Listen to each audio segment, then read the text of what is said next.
오늘은 에스겔서 37장 1절로 14절 말씀을 통해서 선포하고 대언하여 나오게 하라라는 말씀으로 함께 은혜를 나누기를 원합니다.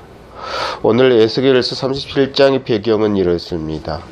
이스라엘의 왕 여호야긴이 유다 왕이 되었습니다. 그리고 그가 왕이 된 지 3개월 만에 BC 597년이죠. 왕이 된 지 3개월 만에 여호야긴 왕과 에스겔과 그리고 10,000명의 방백들이 바벨론 포로로 끌려가는 일이 생깁니다. 이렇게 바벨론 포로로 끌려간 이후에 이스라엘을 통치하는 시드기야가 왕이 됩니다. 그리고 시드기야가 유다를 통치한 후 11년이 지났습니다. 그래서 BC 586년에 이제 남유다가 멸망을 하게 됩니다. 이렇게 유다가 멸망을 하면서 예루살렘이 파괴되었고 성전은 불태워지게 됩니다. 여호야긴과 함께 바벨론 포로로 끌려온 에스겔과 그리고 10,000명의 방백들은 예루살렘의 멸망 소식을 듣게 됩니다. 그래서 그들에게는 신앙적인 절망을 느끼게 됩니다. 바벨론에 끌려와서 생활하는 것도 어렵고 힘이 드는데 이제 우리의 믿음이었던, 우리가 믿었던 예루살렘마저, 그들의 신앙의 고향이고 안식처였던 예루살렘마저 멸망했다는 소식은 그들의 신앙이 절망에 이르게 만들어버리고 말았다는 거죠. 그래서 그들은 오히려 그들이 바벨론 포로로 끌려온 이유가 타락과 우상 숭배로 인해서 연단 때문에 그들이 끌려왔음에도 불구하고 오히려 이러한 소식을 접하면서 반역과 우상 숭배를 하게 됩니다. 이러한 상황 속에서 하나님은 에스겔을 통해서 이스라엘이 이제 곧 회복되어질 것이다, 이걸 예고하라고 이야기를 하는 거예요. 또 절망적인 이 상태에 있는 이스라엘 백성들에게 이거를 선포하라고 말씀하고 있는 겁니다. 절망적인 상태에 처한 이스라엘 백성들은 아마 에스겔 선지자의 이 선포의 말을 듣고 불가능한 일이라고 생각을 했을 것입니다. 하지만 하나님은 오늘 본문을 통해서 우리 인간들이 생각했을 때는 불가능한 일이라 할지라도 하나님은 가능하신 분이심을 보여주려 하고 있습니다. 에스겔 환상을 통해서 과연 하나님은 우리에게 무슨 말씀을 해주시는 것일까? 내용을 통해서 우리가 함께 은혜를 나누기를 원합니다. 에스겔의 환상을 통해서 하나님께서 우리에게 말씀해 주시려고 하는 것은 첫째, 하나님께서 회복해 주시겠다는 말씀을 계시하고 계시된다는 거예요. 회복. 절망적인 상태에 놓여 있는 자들에게 이제 회복해 주시겠다고 1절 말씀에 말을 하고 있습니다. 1절을 보십시오. 여호와께서 권능으로 내게 임재하시고 그의 영으로 나를 데리고 가서 골짜기 가운데 두셨는데 거기 뼈가 가득하더라. 이렇게 말씀하고 있습니다. 1절에서 에스겔 선지자에게 하나님의 영이 임하였습니다. 그리고 그 영은 에스겔을 환상으로 끌고 들어갑니다. 이 환상 속에 끌려간 에스겔은 골짜기에 수없이 많은 뼈들이 가득한 환상을 보게 됩니다. 결국은 이 뼈들은 무엇을 상징하냐면 바벨론에 끌려온 이스라엘 백성들이 오래된 포로 생활로 인해서 절망과 죽음의 상태에 이르게 되었음을 보여주는 환상이었습니다. 이러한 절망과 죽음의 상태에 이른 이스라엘 백성들의 상태를 잘 반영해주고 있고 대변해주고 있는 것이 2절 말씀이에요. 2절 말씀 함께 읽어보도록 하겠습니다. 나를 그 뼈 사방으로 지나가게 하시기로 본즉 그 골짜기 지면에 뼈가 힘이 많고 아주 말랐더라. 그렇습니다. 하나님의 영이 에스겔 선지자를 환상으로 끌고 들어갔고 환상 속에 골짜기로 들어갔는데 이 골짜기에는 뼈들이 심이 많았다고 합니다. 그리고 그 심이 많은 뼈들이 마주 말랐더라라고 합니다. 이 말씀은 이미 죽어버린 뼈들이 다시 소생할 수 없을 만큼 메말랐다, 말라버렸다라는 그런 상태, 다시 살아날 수 없는 상태를 말해주고 있는 겁니다. 이렇게 이스라엘 백성들의 정황은 골짜기에 생명 없이 널브러져 있는 마른 뼈와 같다라는 사실을 오늘 말씀을 통해서 말해주고 있는 거예요. 그러면 하나님께서는 왜 에스겔 선지자에게 이렇게 골짜기에 말라버린 뼈들을 보여주고 있는가? 이 환상을 보여주는 이유는 무엇인가라는 것입니다. 바로 이렇게 말라 비틀어진 생명 없는 이 뼈들을 하나님께서는 살리시겠다는 것을 보여주기 위함이라는 것입니다.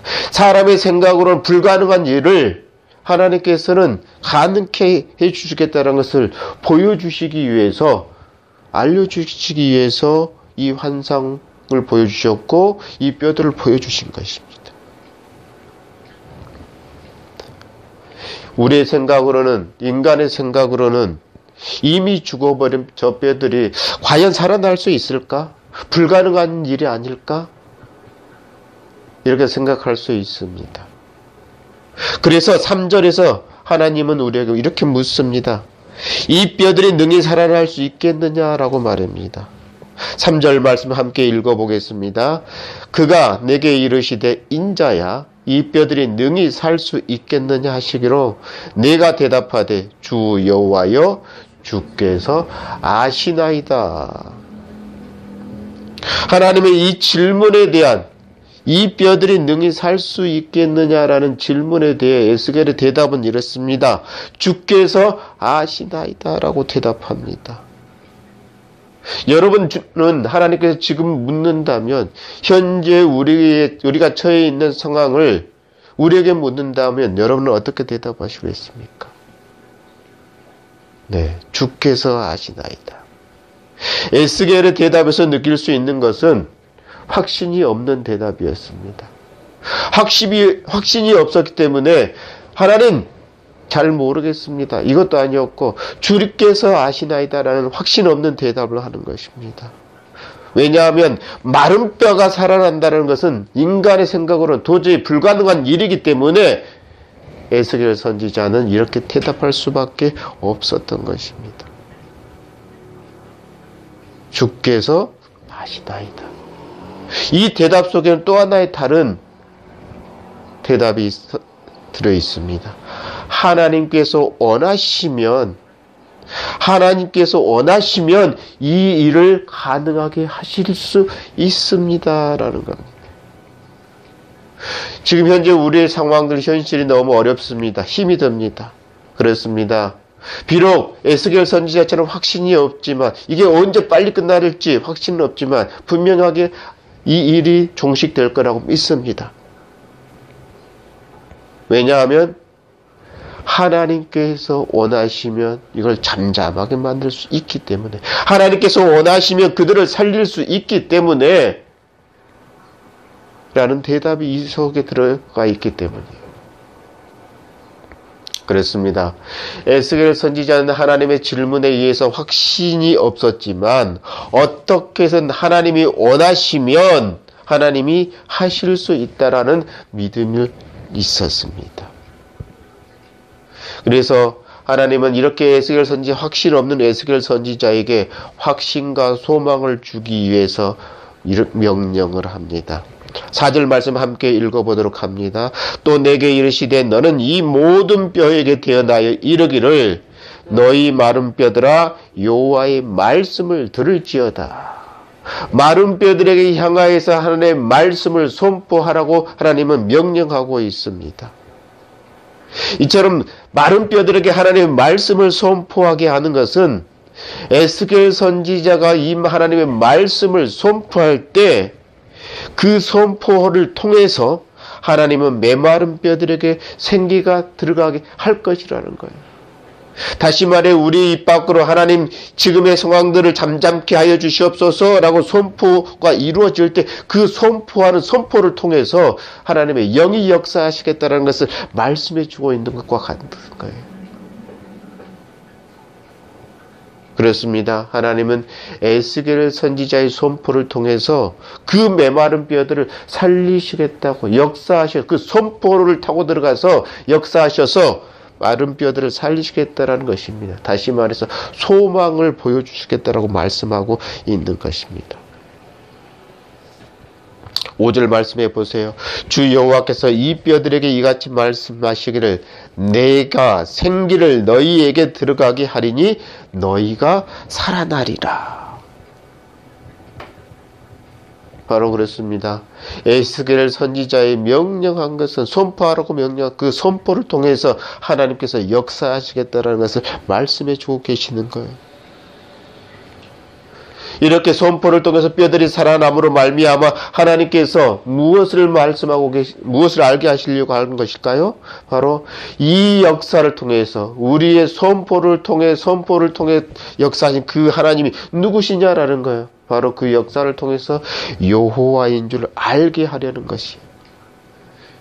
6절 말씀에 너희의 힘줄을 두고 살을 입히고 가죽으로 덮고 너희 속에 생기를 넣으리니 너희가 살아나리라. 또 내가 여호와인 줄 너희가 알리라 하셨다라. 다시 말해서 이 말씀은 이 뼈들이 살아나는 역사를 통해서 이 일을 이루시는 분이 누구신가? 바로 내가 여호와인 줄을 알게 하려고 선포하게 하신다라는 말씀이에요. 그렇습니다. 에스겔의 선포는 하나님의 역사를 통해서 바로 메마른 뼈들에게 힘줄이 생기고 살이 입혀주고 가죽이 덮여주고 그리고 생기가 들어가 살아나게 할 것입니다. 이 일은 사람의 힘으로는 할 수 없습니다. 오직 여호와 하나님만이 하실 수 있는 일입니다. 결국 우리에게 말씀해 주신 건 무엇입니까?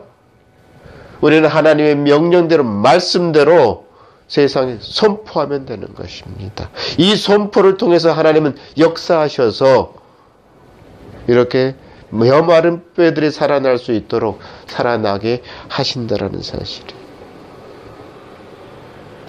에스겔의 말씀의 선포는 곧 골짜기의 뼈들이 소리를 내며 연락을 취하고 연결되어지는 현상들이 벌어집니다. 7절 말씀 보겠습니다. 이에 내가 명령을 따라 태어나니 태어날 때의 소리가 나고 움직이며 이 뼈 저 뼈가 들어맞아 뼈들이 서로 연결되더라. 이 소리는 어떤 소리일까요? 뼈들이 살아나기 위해서 하나의 몸을 다시 형성하고 이루기 위해서 연락하는 소리입니다. 다시 말해서 흩어져 있던 이스라엘 백성들을 모으기 위한 하나님의 소리인 거예요. 이 소리를 통해서 서로 뼈들이 연락을 하고 외적인 형태를 갖춥니다. 그래서 힘줄이 생기고 살이 덮여지고 가죽이 덮여짐으로 말미암아 외적인 형태를 갖추게 하는 소리입니다. 이처럼 하나님은 소리를 통해서 모으시는 거예요. 소리를 통해서 외적인 형태를 갖추게 만드신다라는 사실이에요. 따라서 우리는 우리가 처한 상황들 속에서 하나님의 말씀하시는 소리를 잘 들어야 될 줄로 믿습니다. 여기에서 중요한 것이 또 하나 있습니다. 그것이 무엇이냐면 에스겔의 선포를 통해서 뼈들이 소리를 내면서 연락을 취하고 뭉쳐집니다. 자기의 것들을 만나기 시작합니다. 그리고 그 뼈들 위에 살이 덮입니다. 힘줄이 생깁니다. 살이 덮입니다. 가죽이 덮입니다. 이런 예적인 형태를 갖추었지만 완전한 회복이 이루어지지는 않았습니다. 즉 외적인 형태를 갖추었을지라도 중요한 것은 그 안에 하나님의 생명의 영이 없다면 그것은 완전한 살아남이 아니라는 사실이에요. 완전한 회복이 아니라는 사실입니다.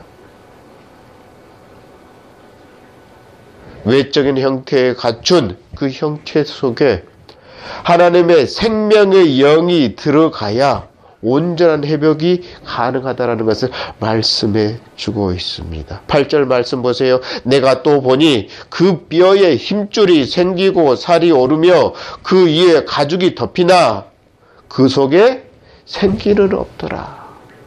완전한 형태를 갖춰져 있지만 아직은 생기가 없더라라고 말씀하고 있습니다. 그래서 이번에 두 번째로 하나님께서 예스겔 선지자를 통해서 선포하게 만드십니다. 태어나게 만듭니다. 외적인 형체를 갖춘 뼈들에게 무엇이 필요하기 때문에 완전한 회복을 위해서는 생기가 필요합니다. 그래서 하나님은 에스겔 선지자에게 생기를 향하여 태어나라고 9절 말씀에 말하고 있습니다. 9절 말씀 함께 읽어보겠습니다. 또 내게 이르시되 인자야 너는 생기를 향하여 태어나라. 생기에게 태어나여 이르기를 주 여호와께서 이같이 말씀하시기를 생기야 사방에서부터 와서 이 죽음을 당한 자에게 불어서 살아나게 하라 하셨다 하라. 바로 하나님은 에스겔 선지자를 통하여서 생기를 향하여 태어나게 하는 것입니다. 생기를 향하여 태어나게 하는 것은 외적의 형태를 갖춘 저들이지만 아직 완전한 회복이 이루어지지 않았기 때문에 그들 안에 하나님의 생명이 들어가야지만 호흡이 들어가야지만 생명의 영이 들어가야만 완전한 회복이 일어나고 완전한 살아날 수 있기 때문에 생기를 향하여 태어나게 하는 것이에요. 이처럼 생기를 향하여 태어나게 하신 것은 10절 말씀에 말하고 하였습니다. 이에 내가 그 명령대로 태어나였더니 생기가 그들에게 들어가매 그들이 곧 살아나서 일어나 서는데 기 큰 군대더라. 생기를 태어나여 완전한 생명체로 완전한 회복을 이루시려고 하느냐? 이유와 목적이 무엇이냐면 바로 하나님의 군대가 되게 만들기 위해서라는 사실이에요. 군대는 무엇입니까? 군대는 지휘관의 명령에 의해서 움직이는 조직체입니다. 철저한 조직체입니다. 그래서 지휘관의 명령에 따라서 죽고 살고 하는 게 바로 군대인 것입니다. 하나님의 생기를 향하여 태어나라. 그래서 그 외적인 형태를 갖춘 이들에게 생기를 향해 태어냈을 때 하나님의 큰 군대가 되어집니다. 하나님의 생명의 영을 받아 하나님의 명대로 움직일 수 있는 군대가 되었다라는 사실이에요. 다시 말해서 우리가 지금 하나님의 영을 받아 우리는 하나님의 백성이 되었기 때문에 자신은 하나님의 군대라는 사실이에요.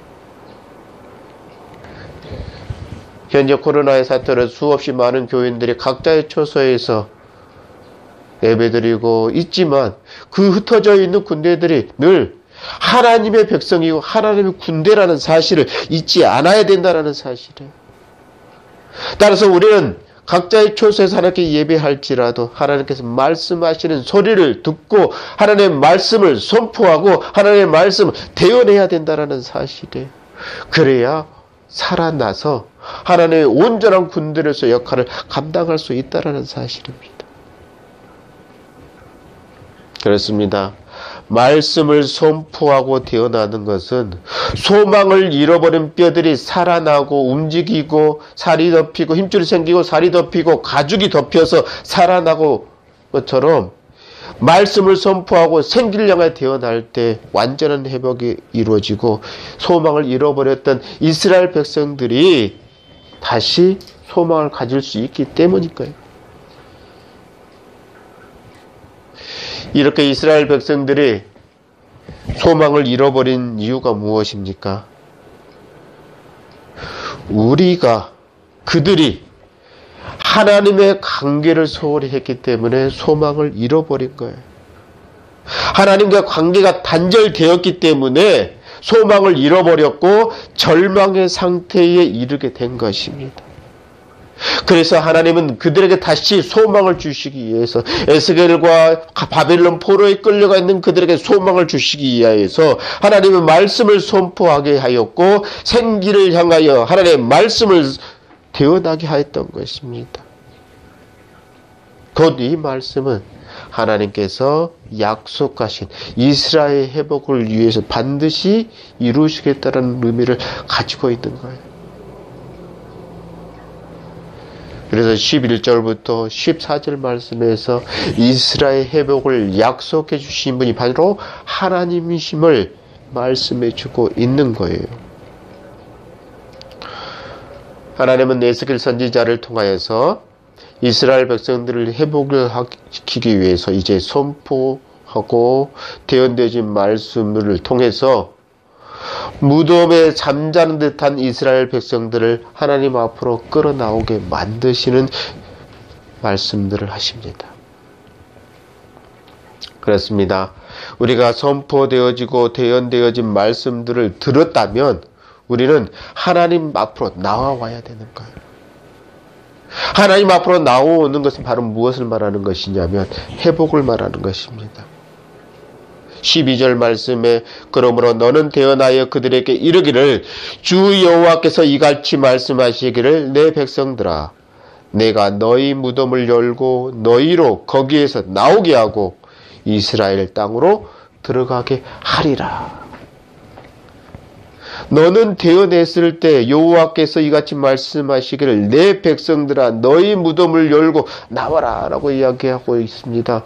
하나님의 말씀을 들은 자들이라면 무덤을 열고 나와야 됩니다. 절망 가운데 소망을 잃어버리고 절망 가운데 있었던 삶 속에 있었다면 하나님의 말씀을 듣고 소망 가운데 나와야 된다라는 거예요.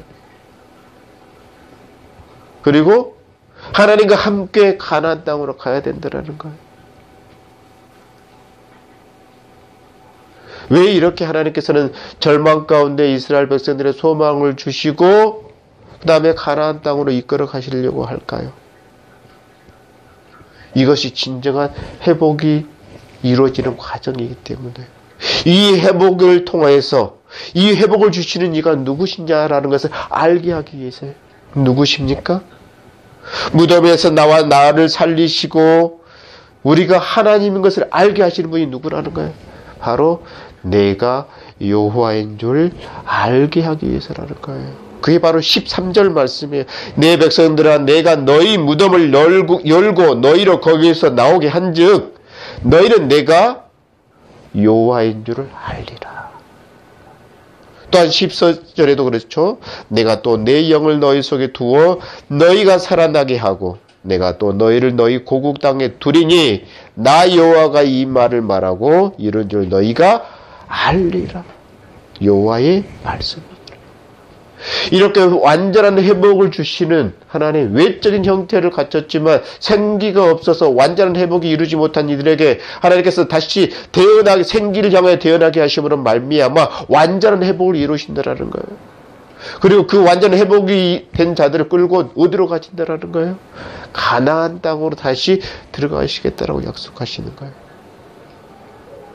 때문에 하나님의 말씀이 선포되어진 것을 들은 우리들은 어떻게 해야 됩니까? 절망 가운데서 하나님 앞으로 나와야 되는 거예요.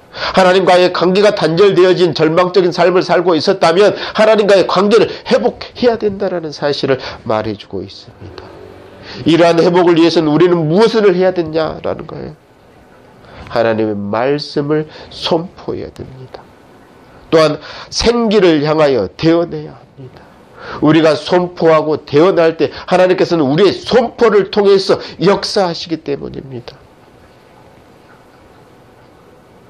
선포와 대언을 통해서 하나님의 영은 역사하셔서 절망 속에 있는 자들을 그들의 삶을 회복시켜 주실 것을 믿는 여러분이 되어주시기를